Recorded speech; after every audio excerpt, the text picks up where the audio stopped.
In this webcast, I'm going to take you through our syllabus for this semester. My name is Shelly Moore, and my email address is shellymoore@cwidaho.cc. My office hours are from 12 to 1 on Saturdays at the Canyon County campus. I just ask that you send me an email before coming over there. It's kind of hard to find me. I'm back in the adjunct office. That way we can actually set a time, and if you need to meet at a different time, that's totally fine. I'm happy to meet with you. Just go ahead and send me an email beforehand. This is BUSA 215, Introduction to Information Science. And in this course, we will cover mostly Microsoft Office and basic computers. There's a variety of projects that we'll cover. And as you complete this course, it will also give you the computer literacy requirement that you need to graduate from CWI, which means you do not need to take CISA 101 or complete this computer skills assessments.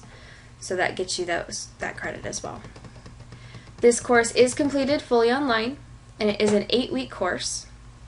This course begins on June 4th, although I open everything up on June 2nd, and ends July 27th. Although as I have all of your assignments due on Sunday nights, to be consistent, the class will actually end on the 29th. You'll have until the 29th to turn in all of your stuff. You can have it in earlier, but that's my last day for you guys to turn in anything. This course focuses on basic computer skills and application strategies. We will be using Windows 7, Internet Explorer 8, and then we'll be covering Word, Excel, Access, and PowerPoint in Office 2010. You can sometimes get away with using Office 2007, but I do not recommend it. You will not get all of the points that are required from some of the assignments, so I highly recommend using Office 2010. This next section explains the computer literacy requirement, basically just that you don't have to take those CSA exams as I just talked about. Here are all of our course objectives, which I won't read through, but it basically covers, here it's general technology, and then we have internet and email. We'll cover that all the first 2 weeks. Then we have Word and Excel, PowerPoint, and Access. So those are the applications that we will be covering. The textbook we will be using is Go, Office 2010 Volume 1. It's that green book. And there's all the information you need for that. And software required. Make sure you have access to the internet. We'll go through some of Internet Explorer 8, but really any browser will work. We're just going over basic browser skills.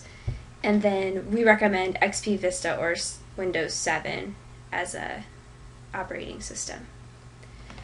You must have reliable access to a computer both during the day and during the evening hours. You do need to have access to the internet. Everything we do pretty much is online, although you could always go to any of the computer labs, and that information about the computer labs is in Blackboard under the resource area if you need to do that.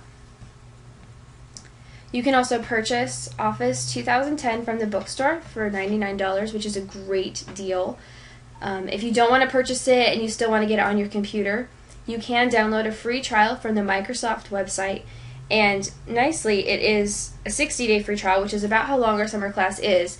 So if this is the first week of class, then you can go ahead and download it and it'll cover you for the rest of the semester. Just make sure you use the one that has Access, so you need Office Professional in order to include Access. And if we get to the point, if you already have Office 2010 and the only piece you don't have is Access, if you have the Home Edition or something else, you could go ahead and just download that trial when we get to the Access section as well. That way you don't have to go purchase the software. And once again, these are the areas that we're covering. Those were mentioned up above. Now, grading. This is really important. A student has to pass every exam with 70% or better to pass this class. If you pass all of them with 70 except for one, you cannot pass this class. You must pass every exam with 70% or better. Okay? Grading is your basic grading scale, 9 to 100 is an A, and so on. I do weight our grades. All the tests and quizzes are worth 50%. Homework participation is worth 30%. And then we have projects. There's 4 different projects, and those are worth 20% of your grade. And then here's my statement about incompletes, which I don't normally give out, but if we come to that situation, we can always have that discussion.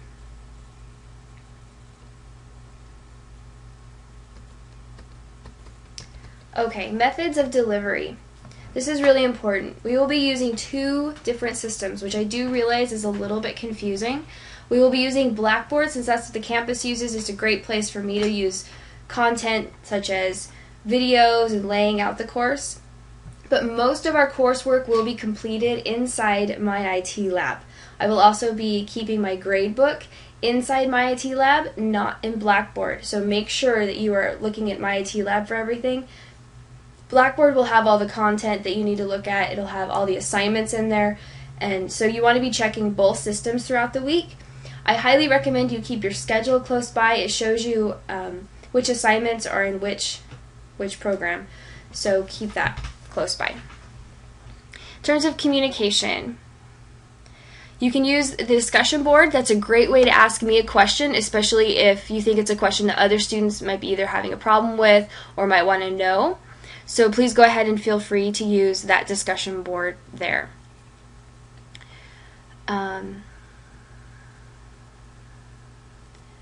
Participants can expect that all their work be looked at by the instructor. However, I may not necessarily comment on everything, but I will give you a lot. I'm trying to give you a lot of feedback.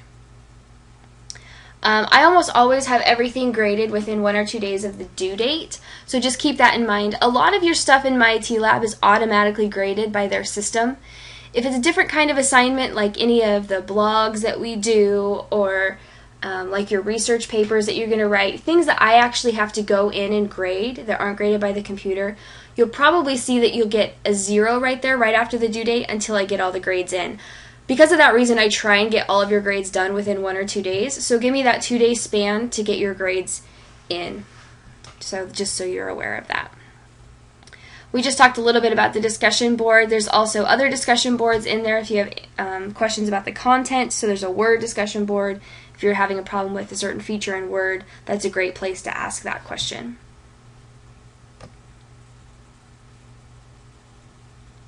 I respond best with email. With my job, I sit at a computer all day and I check my email frequently. I'll usually get back to you within 3 to 4 hours pretty easily. But there are cases where I may be away from my computer for a full day, so give me at least 48 hours. But generally, I'll respond to you within several hours if you have any questions. This particular piece of the assignment, this syllabus, isn't terribly relevant to online as you're not coming to class. But if you have a major issue come up, I do want to hear about it. Otherwise, if you miss a few assignments, that's your issue. But if you're having a major health issue, or if your kids are having a major health issue and it's just wiping you out, go ahead and have a conversation with me. I'm happy to discuss that with you and options. But for the most part, you need to be responsible to get all of your stuff done and all of your stuff done on time.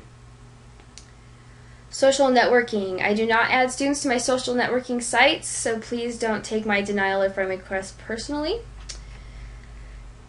And netiquette. This is an online class, so almost everything we do is going to be in terms of text. Either we're mostly in the form of, writing in discussion boards or in assignments. So it's important to consider that when you're communicating. So be careful to stay away from just to be courteous and not to be too sarcastic. And using emotion icons is good. If you're going to make a sarcastic remark and you're being sarcastic, make sure you have a smiley face after it so people realize you're not being serious.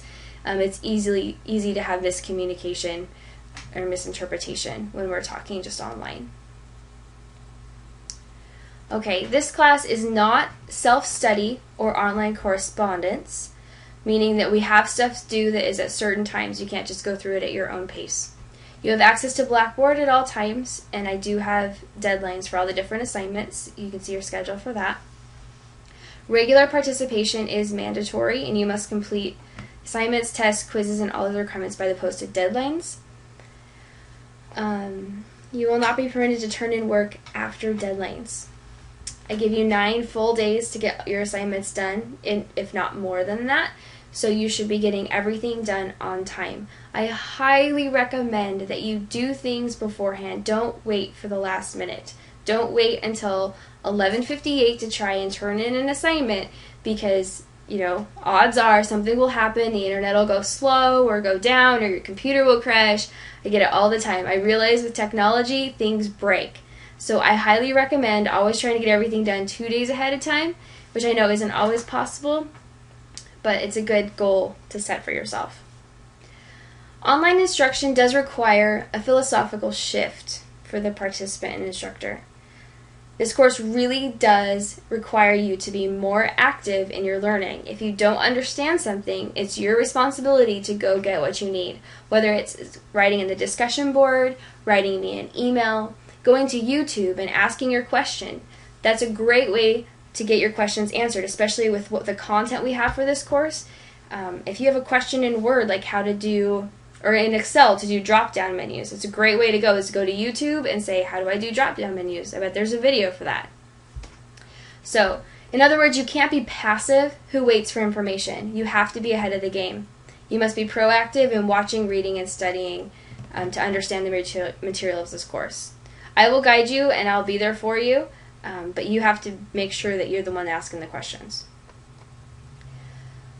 Okay, this course is not easier or less time-consuming than an on-campus course. I need you to realize that. It's a lot of work and it's going to be really fast, especially because this is a summer course.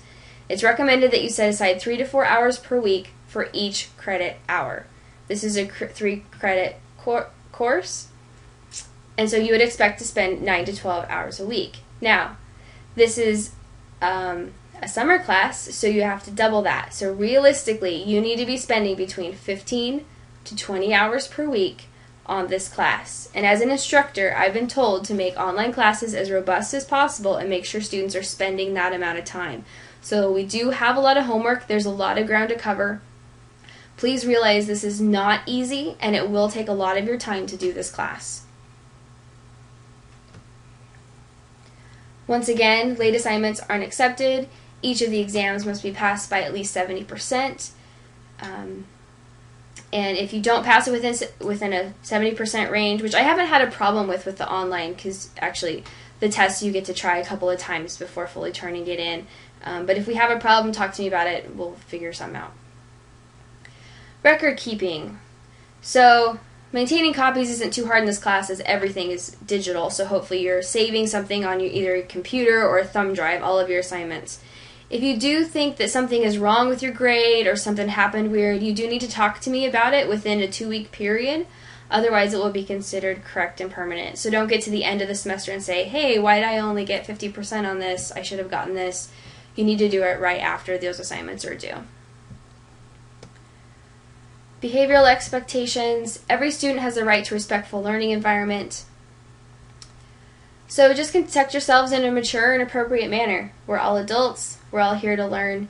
So I just expect the most of you. Most of you are business students, and I expect a lot of business students. You're going to be out in the business world, and there's a certain expectation that goes along with that. Academic dishonesty. If there's one thing that makes me more mad in this world, it's when students cheat. I have caught students cheating, especially I caught one a couple semesters ago with a research paper. I don't appreciate it. Take responsibility for your work. So there's some lists laid out here of academic dishonesty. Most of us know what cheating is. Make sure you've done your own work, you've written your own papers, you've done your own assignments. This is for you to learn and you to make yourself better. So take the most of it. It's your money that you're paying for this class. The notations above do not provide a complete list of instances. Those are just some examples. Okay. Everyone should already be in Blackboard if they're watching this video, so you should know how to get into that. You should be using your CWI email. If for some reason you can't, let me know, but everyone, I've only ran into one person that had an issue, so everyone else should be able to get into their email account, and here's some instructions on how to do that. There's also instructions on the CWI homepage on how to get into your email. Drop policy. It's your responsibility to drop the course. I'll let you know when certain deadlines are coming up. At a certain point, you can drop the course with a W, which is a withdrawal. And so yeah, it's your responsibility to make sure that you don't receive an F at the end. If something happens in the middle of the semester and you just aren't able to finish the class, please drop it and get that W rather than failing the course altogether. If you have special accommodations, please let me know about that. And then here's just a little bit of information about the library, although this will be changing because the library is going to be moving to the new building, which was the old Sam's Club building by Walmart. And that will be happening here in a couple of weeks, and just so you are aware. And all of our books, I don't know if you knew this, but all of the books for all of your classes are located in the library. The library keeps copies of all of them, so if you ever need to go see a copy of the book, you can always go do that there. And then there's the URL for the library. Once again, if you have any questions about the syllabus, go ahead and let me know. And good luck on the quiz.